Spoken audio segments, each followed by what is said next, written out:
محترم ناظرین، عید الفطر کی نماز کا مکمل طریقہ ضرور بتائیں۔ سال میں 2 مرتبہ عید الفطر عید الاضحیٰ کی نماز پڑھنے کا موقع ملتا ہے، اس لیے ہم لوگ کو یاد نہیں رہتا ہے مکمل طریقہ کیا ہے عید کی نماز ادا کرنے کا۔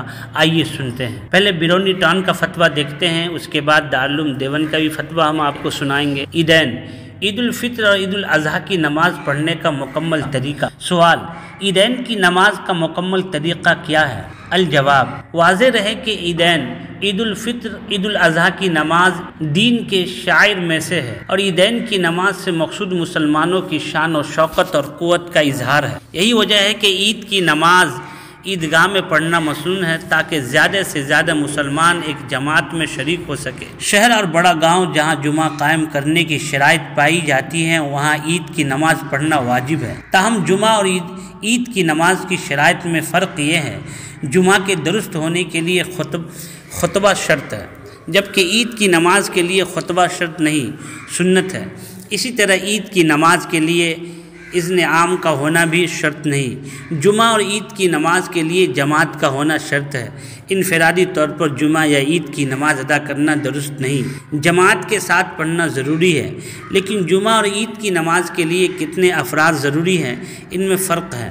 جمعہ کی نماز درست ہونے کے لیے امام کے علاوہ 3 مردوں کا ہونا ضروری ہے اور عید کی نماز کے لیے امام کے علاوہ 1 مرد کا ہونا بھی کافی ہے۔ آئیے ناظرین دیکھتے ہیں عید کی نماز کا طریقہ۔ عید الفطر عید الاضحیٰ کی نماز کا طریقہ ایک ہی ہے۔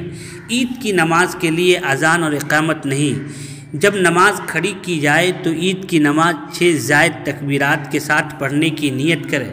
اس کے بعد تکبیر کہہ کر ہاتھ ناف کے نیچے باندھ لے اور ثنا پڑھے۔ اس کے بعد 3 زائد تکبیریں کہیں۔ 2 تکبیروں میں ہاتھ کانوں تک اٹھا کر چھوڑ دے اور تیسری تکبیر پر ہاتھ اٹھا کر ناف کے نیچے باندھ لے۔ اس کے بعد امام اونچی آواز میں قرات کرے۔